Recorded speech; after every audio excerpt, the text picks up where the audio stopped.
I never expected my mother's ring to come back to me in a stranger's hand. My name is Caleb Merritt. I'm 38 years old and I work with wood for a living. Custom furniture mostly, out of a small workshop behind my house in Denton, Kentucky. Tables, chairs, cabinets, the kind of pieces people pass down to their children. I learned the trade from my father, who learned it from his, and there's a satisfaction in that continuity that I've never found anywhere else. 10 years ago I lost 2 fingers on my right hand, middle and ring finger, gone just below the second knuckle, in a table saw accident that happened so fast I didn't understand what had occurred until I looked down. People in town said I'd never work wood again. My father said nothing, just drove me to the hospital and sat in the waiting room for 6 hours. My mother cried for 3 days and then stopped and never mentioned it again, which was her way of deciding the matter was closed and we were moving forward. She was right, as she usually was. I learned to work differently, adjusted my grip, my angles, my approach to every cut. It took 2 years before I felt competent again, and another 2 before I felt like myself. The hand still draws eyes when people notice it. I stopped minding that a long time ago. What I never quite got used to was the way some women looked at it. Not with disgust exactly, more with a kind of recalculation. Like they were adjusting the value of something they'd been considering buying. I hadn't been serious with anyone in 4 years. I told myself I was too busy. The workshop kept me occupied from early morning until the light failed, and after that there was dinner and sleep and the next morning. A life like that doesn't leave much room for anything else. I was fine with that, mostly. My mother died in February, quietly in a hospital bed in Harlan, with me on one side of her and a nurse I didn't know on the other. Her name was Margaret Merritt, and she had kept this family upright through things that should have knocked it flat. And she did it without fanfare or complaint and without ever asking to be thanked. I thanked her anyway at the end, and she told me not to be sentimental. 6 months later, a woman I had never seen before knocked on my workshop door. I was in the middle of fitting a drawer when I heard the knock. 3 times, deliberate, not the uncertain rap of someone who wasn't sure they had the right place. I set down the plane and went to the door. She was maybe 30, 31. Dark hair pulled back, a few strands loose around her face from the drive or the wind. She had the kind of eyes that take everything in at once, quick and attentive, the eyes of someone who had trained themselves to notice. She was holding something in both hands, carefully, the way you hold something that belongs to someone else. My mother's ring.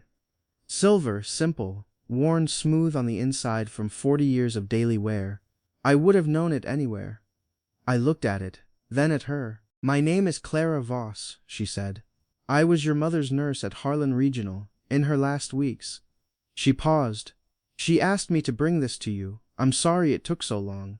I needed to do it right." I stood in the doorway of my workshop for a moment, looking at my mother's ring in a stranger's hands, and felt something shift in my chest that I wasn't prepared for. "Come in," I said. "I'll make coffee." She sat at the work table while I made coffee in the small side room off the workshop. Through the open door I could see her looking at the pieces I had in progress. A chair frame, a cabinet door, a half-finished sideboard. She didn't touch anything. She just looked, the way people look at things they're genuinely curious about. I brought the coffee and sat across from her, and she set the ring on the table between us. In the workshop light it looked exactly as I remembered it. "She talked about you a lot," Clara said. Toward the end, when she was tired, she talked about the workshop, what you made. She said you made things that lasted. She looked at the ring. She said most people make things that fall apart. She was proud that you didn't. My throat felt tight. She never said that to me. "No," Clara said quietly. "I got the feeling she thought you already knew." I looked at the ring for a moment. My mother had worn it since before I was born. I had never seen her without it. "Why did she want you to bring it?" I asked. Clara wrapped her hands around her coffee cup. "She said she wanted someone to see you, not just receive it in the mail." She looked up at me. "She said, and I'm telling you exactly what she said. She said, 'Clara, my son has gotten very good at being alone. I want someone to look at him and tell me if he's all right.'" I didn't know what to say to that. "Are you?" Clara said. "All right?" I looked at my workshop, at the pieces in progress, the tools on the wall, the sawdust on the floor. the window that let in the afternoon light, a space I had built to be exactly what I needed and nothing else. I think so, I said. Most days. She nodded. She didn't push it. I appreciated that. We sat there for a while, drinking coffee, and she asked about the pieces I was working on. Not politely, but actually wanting to know. She asked how you join wood without metal, how you know when a finish is right, what the difference is between furniture that lasts 50 years and furniture that lasts 5. I answered all of it. It had been a long time since someone asked me questions about the work that weren't about price or timeline. When she stood to go, I asked where she was staying. The inn on Main Street, she said. I've got a placement at the clinic here for 3 weeks. They needed someone to cover a leave. Denton's a long way to come, I said. She smiled, small and a little tired. Your mother was persuasive, even at the end. She picked up her bag. Thank you for the coffee. Thank you for bringing it, I said. I looked at the ring still on the table. She should have had someone like you with her. Clara looked at me for a moment. She did, she said simply. She had me. She left and I stood in the doorway of the workshop and watched her car go down the road. Then I went back inside and picked up my mother's ring and held it for a long time in my good hand. She came back the next day. I hadn't expected that. I was at the bench when I heard the knock again, and when I opened the door she was standing there with 2 cups of coffee from the diner on Main Street, and a slightly uncertain expression, like she wasn't completely sure this was a reasonable thing to do but had decided to do it anyway. I walked past on my way to the clinic, she said. I don't know. I thought maybe you'd want company.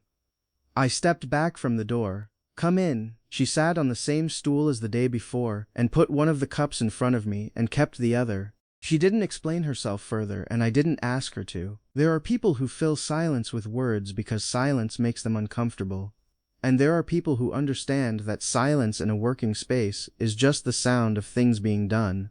Clara was the second kind. I noticed that immediately, the way you notice things that are rare. After a while she said, "Can I watch you work?" Nobody had ever asked me that. Most people who came to the workshop were there for a piece or a quote. They weren't interested in the process. My father used to say that most people want the thing but don't want to know about the making of it, which was their loss. If you want, I said. So she watched. I was fitting joints on a dining table, slow, precise work that required both hands and complete attention. She sat quietly on her stool and didn't try to fill the silence. An hour passed. I forgot she was there in the way you forget things that feel natural. Then she said, "Your right hand." I stopped what I was doing. "The way you use it," she said, "it's different from what I'd expect. You've adapted the whole motion. It's in your shoulder, your elbow. You redistributed the work."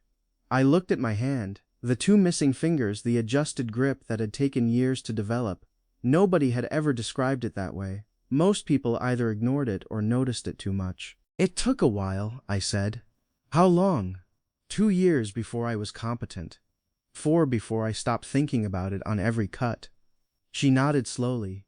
The body is good at adapting, she said, if you let it. Most people thought I was done, I said. After. Most people underestimate what people are capable of, she said. I've seen it 100 times. Patients who were told they wouldn't walk, wouldn't work, wouldn't recover. The ones who do are the ones who don't take the assessment as final. I looked at her. My mother liked you. I liked her, she said simply. She didn't like many people, I said.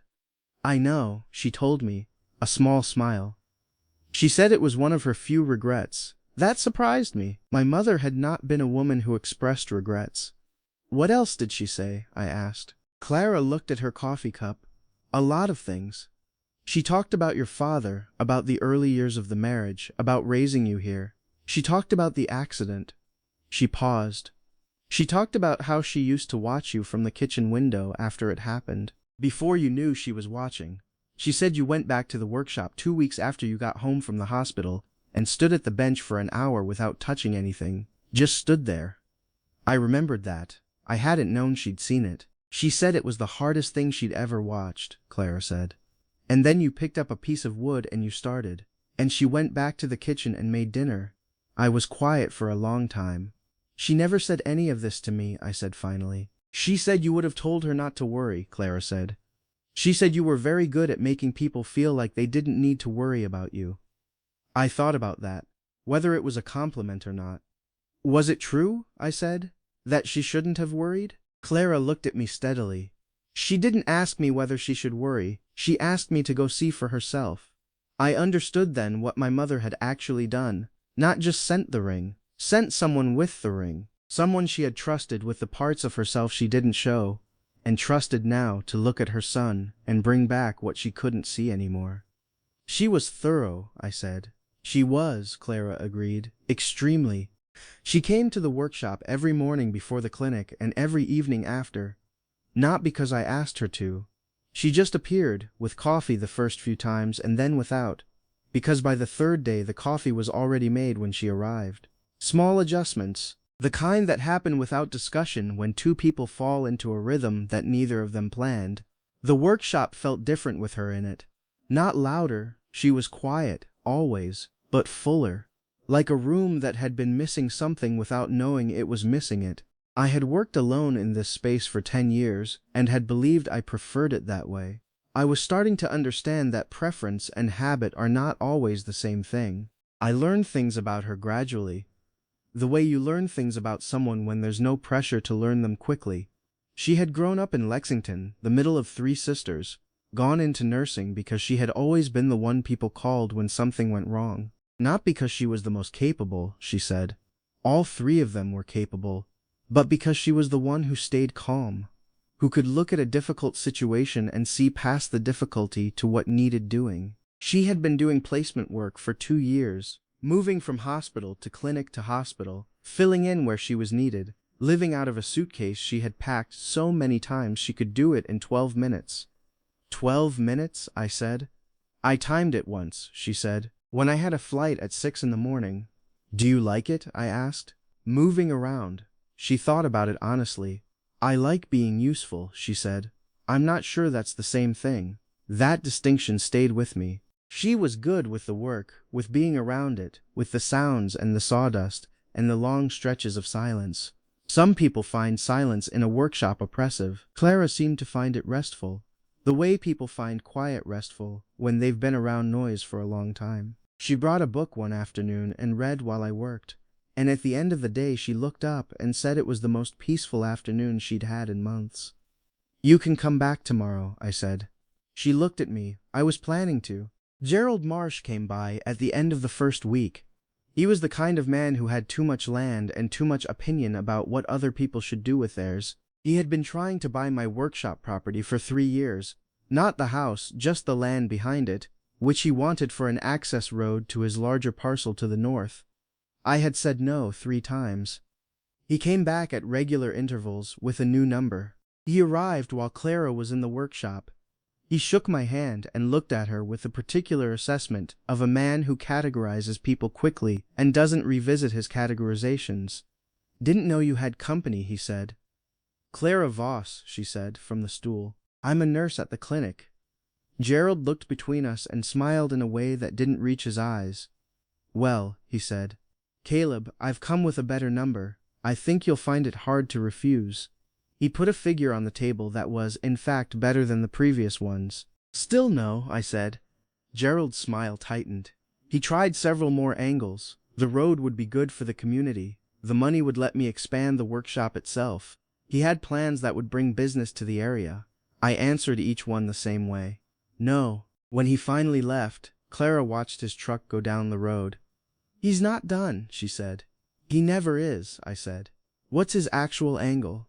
I told her about the northern parcel and the road and the development Gerald had been slowly assembling for years. A resort, some people said. A hunting lodge. Nobody knew exactly, but whatever it was, it required that access road, and the access road required my land. And you won't sell, she said. My father built this workshop, I said, and his father worked this land before that. Gerald Marsh can find another road. Clara looked at the workshop around us, at the pieces in progress, the tools on the wall, the window that let in the morning light.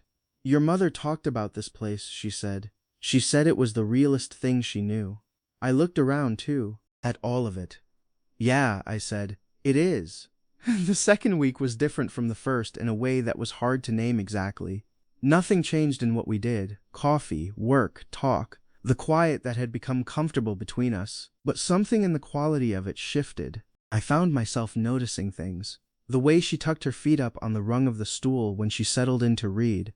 The way she handed me tools sometimes, without being asked, having learned the sequence of what I needed. The way she laughed at the dry comments I made mostly to myself, because I'd gotten used to being alone in the workshop and had forgotten to edit them out. I noticed my hand less when she was there. That was the strangest part. 4 years of being aware of it every time someone new was in the workshop.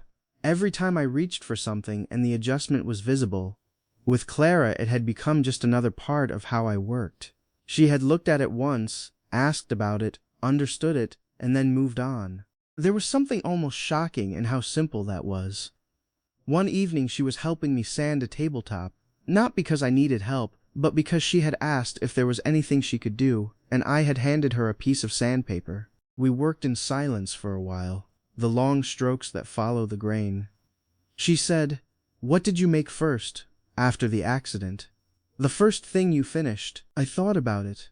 "A small box," I said, "about this big." I showed her with my hands. No joints, just simple construction. It took me 3 weeks and it came out crooked. "Do you still have it?" "In the house," I said. "On the shelf in the kitchen." She was quiet for a moment. "What do you keep in it?" "Nothing," I said. "It's just there." She looked at me in the low workshop light. "I think your mother would have liked knowing that," she said.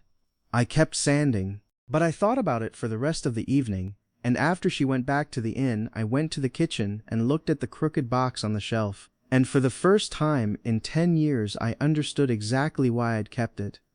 Gerald made his next move at the end of the second week. He didn't come to the workshop this time. He went to the inn. Clara told me about it that evening, matter-of-factly, the way she told me most things. He had approached her at breakfast, she said. He had been pleasant about it. He had mentioned that she was only here for 3 weeks and that she'd be moving on, and that it was a shame to see Caleb getting attached to someone temporary. He had said, with the careful phrasing of someone who wanted to wound without looking like they were winding, that a man who had already lost a lot didn't need to lose more. I set down what I was working on. "He said that to you?" I said. "More or less," she said. She was sitting on her stool, feet up on the rung, completely composed. "I told him I appreciated his concern and that I'd keep it in mind. And what did you actually think?" She looked at me steadily. "I thought he was trying to use me to get to you." She paused. "And I thought he was wrong about the losing part." I looked at her. "What do you mean?" "I mean," she said, "that I don't think you're getting attached to something temporary. I think you're showing someone what you built. There's a difference." I didn't answer right away. The workshop was quiet around us, the evening light long and gold through the west window. "My mother sent you," I said finally. "She asked me to come," Clara said. "That's not the same thing. And?" She looked at her hands. "And I came because she asked. And I stayed because I wanted to." I sat with that for a moment. "That's different," I said. "Yes," she said, "it is." The third week moved differently from the first two. Something had been said that couldn't be unsaid, and we both knew it, and neither of us tried to walk it back. Clara brought her book but read less. I talked more, which was unusual for me, about the work, about my father, about the years after the accident and the years before it. She listened the way she did everything, completely and without hurry. One afternoon I was working on a rocking chair, a commission for a woman whose husband had died and who wanted something to sit in on the porch in the evenings. It required a particular kind of joint on the runners that I had been refining for years, and I was explaining it to Clara, the geometry of how a chair has to be balanced so the rocking motion feels right. Not jerky, not too slow, just the natural easy motion that a person's body expects. She listened and then said, "It's the same with patients, the ones who recover well. There's a rhythm to it. You can't push it and you can't let it stall. You have to find the natural pace and support it." I looked at the runners in my hand. "You're comparing a rocking chair to physical therapy." "I'm saying they both require understanding how something wants to move," she said. I thought about that.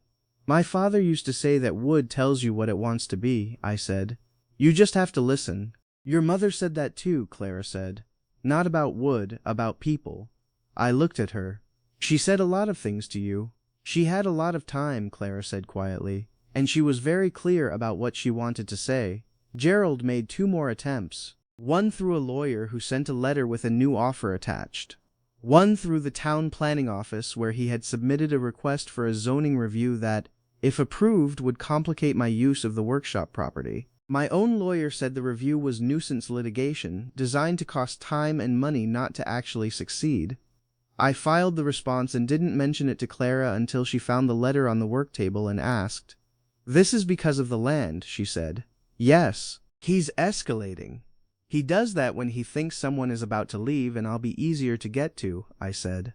She looked at me. "He thinks that because of me." "Probably." "Caleb," she set the letter down, "I want you to know something. What Gerald thinks about my being here, about what it means, that has nothing to do with what I actually—" She stopped, started again. "I'm not temporary in the way he means. I move around because of work. That's different from being someone who leaves." I looked at her. At the careful way she was holding herself, the particular composure of someone saying something that mattered and trying to say it right.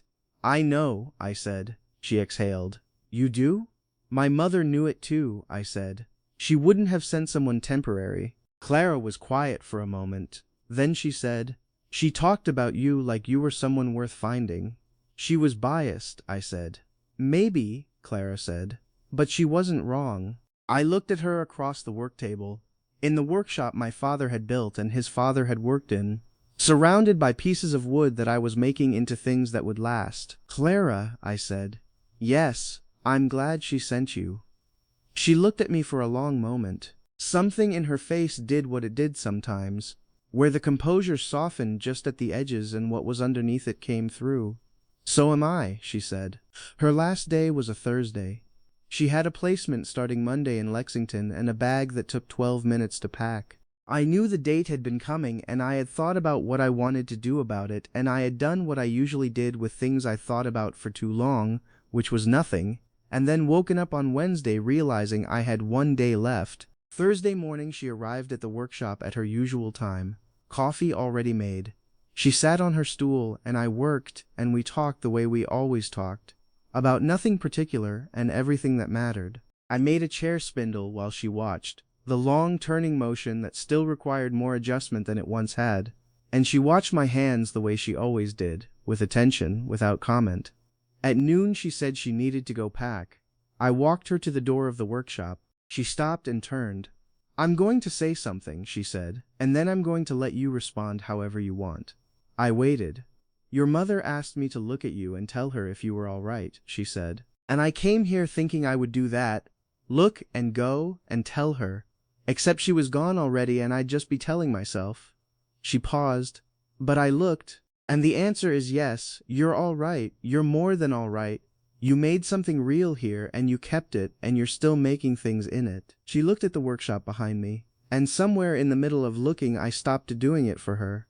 I looked at her. "I'm not asking you for anything," she said. "I just needed you to know that." I reached into my work apron and took out a small package wrapped in cloth. I had made it the previous 2 evenings, working later than I usually did, getting it right.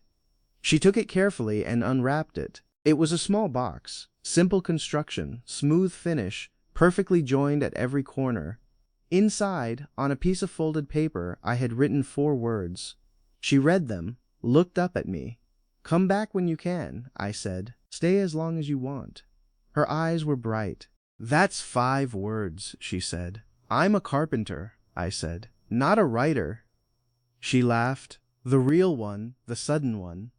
Then she stepped forward and I put my arms around her and she put her face against my shoulder and we stood there in the doorway of my workshop in the September light. She went to Lexington. She came back 6 weeks later, on a Saturday, with a bag that took 12 minutes to pack and no placement lined up. "I told them I needed some time," she said, at the door. "How much time?" I asked. She looked at the workshop behind me, at the house beyond it, at all of it. "I'm not sure yet," she said. "Is that all right?" I stepped back from the door. "Come in," I said. "I'll make coffee." The zoning review was dismissed in November. Gerald's lawyer filed an appeal that went nowhere. Gerald himself came by one last time in December, with a final offer that was the highest yet, and I said no the same way I had always said no, without anger, without drama, just no. He looked at the workshop, at Clara's coat on the hook by the door, which had been there since October, at the 2 coffee cups on the work table. "You know this isn't over," he said. "It is," I said. "But you can keep trying if it helps." He left. I went back inside. Clara was at the bench sanding a small piece of walnut I had given her to practice on. She had been learning, slowly, in the way she learned everything, carefully, without rushing, asking the right questions. Her strokes were getting better. She still went against the grain sometimes, which I corrected without making anything of it. "Gone?" she said, without looking up. "Gone," I said. She kept sanding. That was winter. By spring the workshop had changed in small ways that I noticed and did not mention because they required no mention. A second stool at the bench, a shelf for her books near the door, a window box she had planted with something that hadn't come up yet but would. My mother's ring was in the box I had made, the 5-word box, Clara called it. On the shelf in the kitchen, next to the crooked one from 10 years ago. 2 boxes, one that showed where I had been, one that showed where I was going. One evening Clara was looking at them both. She was quiet for a while. "She was right," she said. "About what?"